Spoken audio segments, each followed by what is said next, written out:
Looks like we're in for another day of rain, so I'm just keeping my other camera put away for the moment. Just coming out of Saint-Antoine, which was just a very cute little town. We actually didn't realize it because our gîte was at the beginning of it, just before we actually got into town. Last night was pretty good. We stayed with two French ladies, and one of them had serious plantar fasciitis problems, and so she took off with her friend via the bag forwarding company. We have a 16-kilometer day today. It was 13 via the trail, but we're definitely anticipating a lot of mud, and so we just decided to take the road. It's not the most desirable, but it's definitely the preferable between the two. The weather last night said it was going to be raining all day.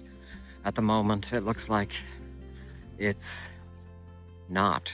Our weather was revised to start rain at 3 p.m. Probably be somewhere in between, but it's not as bad as I thought right now. It's about 53, 54 degrees, actually pretty mild this morning. Today marks the beginning of the last 2 weeks. This is Saturday, and 2 weeks from today we'll be coming into Saint-Jean-Pied-de-Port if everything goes well. That's exactly 300 kilometers from this town, so we're getting there.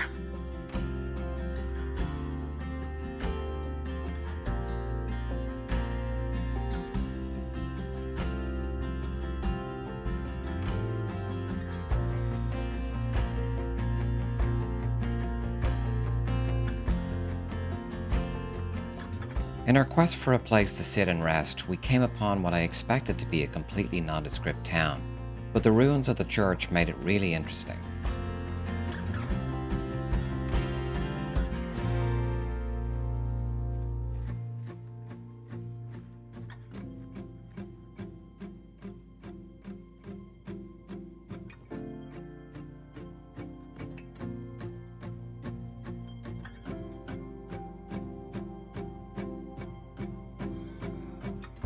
The rain slows everything down, and while it seemed at times to be clearing up, it never really did. In fact, it turned into a full-on torrent, and we were completely soaked by the time we arrived at our gîte. There was an unusual arrangement where no dinner was offered at the gîte, but the host booked a table for us at the restaurant across the street. Well, between the driving rain outside and the fact that the restaurant was really busy, they decided to bring the food to us. They got no complaints, and we enjoyed a pretty fancy dinner and had a lovely chat with a couple from Switzerland. A soggy day to be sure, but we made the best of it.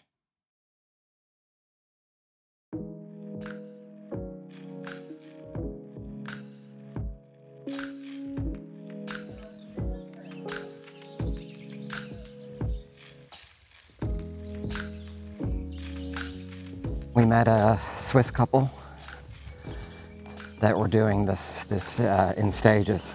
So we were discussing this morning about taking the road instead of the trail because the downpour last night was just crazy. So I know that the trail is going to be in really bad shape today. So they were going to take the regular trail, but I think they're taking the road, which is exactly what we're doing. The good news is it's actually a little bit less kilometers. I think it's 1 or 2 kilometers less, so let's say about 19 kilometers today. Can't remember the name of the town we're going to. It begins with M. Marcelin is the name of the town. We had originally booked another place that was about 4 or 5 kilometers this side of town. That just started messing with the kilometers, making the next day super long. So we rebooked it to inside in the city, or in the town itself. So it's probably like in the lower 50s. The ladies are cold, but I'm not. And as far as I can tell, there might be a tiny bit of rain today, but it looks like it will be relatively rain-free. For the next week, it's looking like it's going to be hot and sunny all day. Not necessarily looking forward to that either, but you know, there's nothing ideal. Well, there is, but we're not going to be having it anytime soon. So this has been probably a harder, physically harder walk than what I've done previously. I mean, for the Francigena, I had all kinds of problems. I had that plantar fasciitis, and then I had really low iron. But all that notwithstanding, I still feel like this is a more difficult trail in general. And we didn't encounter this kind of rain and treacherous landscapes like the trail itself in the previous ones I've done anyway, and we've been very lucky that way. The good thing about the upcoming sun is that we will be able to get back on the trail. Today is one of those really long and pretty boring landscapes. Just a lot of road walking, and the sun is not out. And it looks like it's constantly about to start raining. Because we've been staying at Jeet's off-stage, meaning outside of towns, we find we have more energy to enjoy those towns as we pass through them during the day. For instance, we really liked the town of Lac Tour and had fun browsing the antique market, and then we had a relaxing lunch down by the ramparts. Something like this, and I think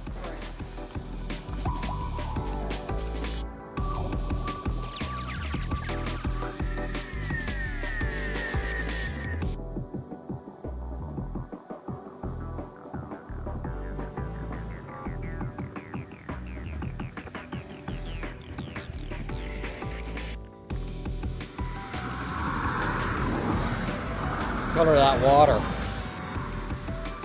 Looks like something out of the jungle.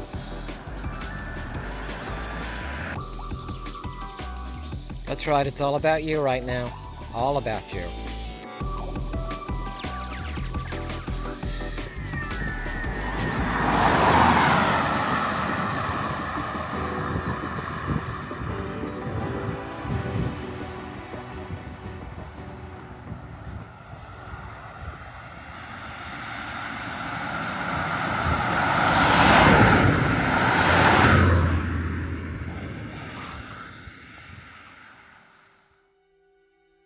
I've said previously that for me there are clearly defined stages in a Camino. There is one additional stage that comes before the end, and it may be the most important of all. It's a kind of limbo where I'm no longer aware of distance. I'm numbed from all of that and can now coast through the day. I no longer resist it, and in a way have become part of it.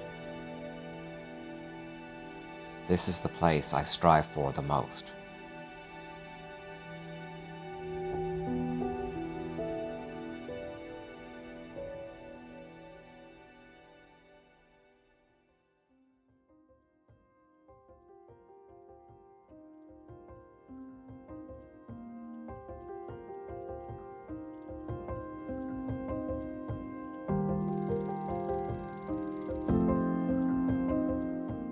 We stayed at a place in Marcelon last night, and the accommodation itself was pretty nice and the house was pretty nice, but the food left a lot to be desired, we thought.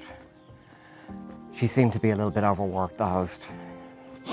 We had a kind of a risotto for dinner and just bread and jam for breakfast, which is about as scant as it gets, and the least amount of things we've had for breakfast since we started this whole thing. The beds were comfortable, so, you know, the overall experience was just fine, and we met a nice group of French people that spoke a little English, and so that was very nice. And we're going uphill again, as you can tell. We're going to a town on the way today that has 13 gîtes, and it's some kind of historical hill town. Doesn't seem to have a lot of amenities, but I think the views are cool and the historical thing is interesting as well. We're going to make a stop there first. It's about 8 kilometers away. And then our ultimate destination today is Condom, and that is 18 kilometers by road. It's 24 kilometers by trail, but we're still avoiding the trail because of the potential for slipping and just soft muck, all of that stuff. It's about 50 degrees right now, not too bad. Very thick fog, no sign of sun at the moment. We're on a very busy street, so not our preference. Yeah, I'm not real keen on this kind of walking. It's a very narrow road and a busy road, and it's also foggy.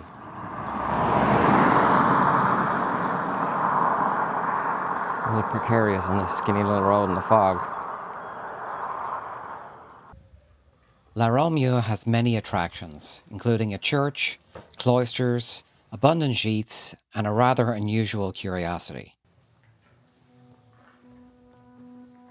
Legend has it that during a famine in the 14th century, starving villagers were forced to kill and eat their cats, but a girl named Angeline secretly kept 2. After rats overran the town, her cats saved the harvest.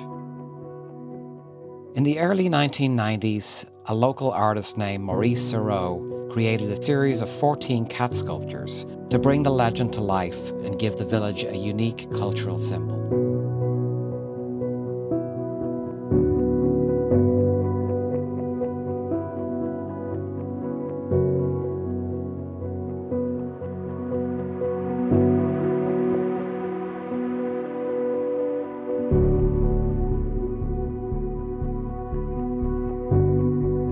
Condom is an attractive, bustling town with a truly beautiful cathedral.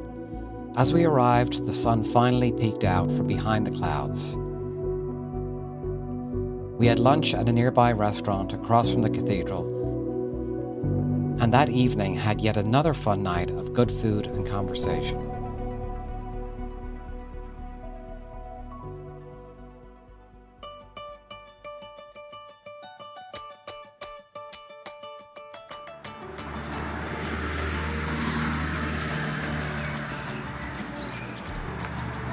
We've opted for the road this morning, which is off trail because we're still concerned about the state of the trail itself. It's not the most scenic way to go, and we're hoping that we're not going to be encountering a lot of traffic and there's somewhere for us to walk. If it doesn't work out, we're going to get back on the trail.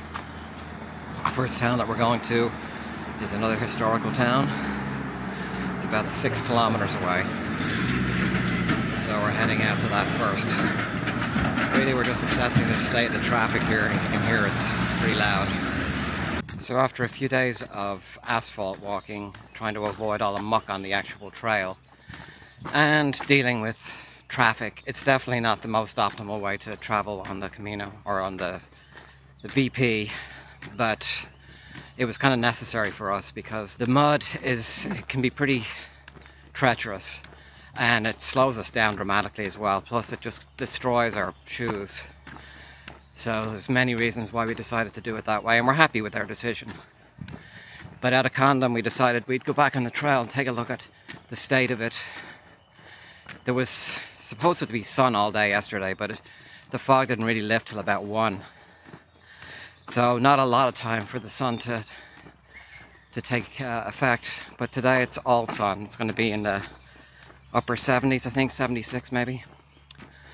So we decided to give it a go because none of us want to walk the whole thing in asphalt. We're, missing the whole sense of nature, and it's hard on the feet, and the stress of traffic, all those things.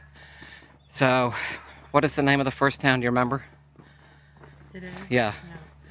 So we're going to this kind of another medieval town that's 6 kilometers away. And we're going to just kind of assess the state of the trail. So that's the plan right now. It's about, I don't know, feels like mid-50s, maybe more. It's beautiful. I'm already sweating. And as you can tell, as usual, I'm walking uphill, always out of breath.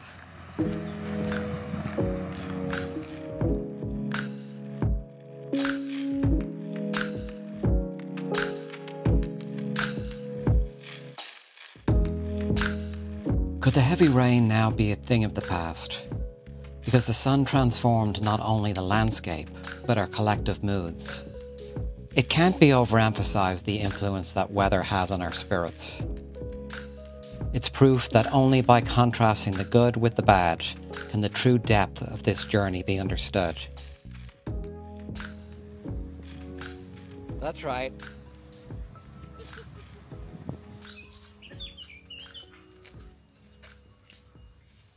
We're talking about what we wouldn't bring the next time because I feel like I had it nailed down. So we're having, at least I'm having a lot of my stuff forwarded every day with Nina's bag.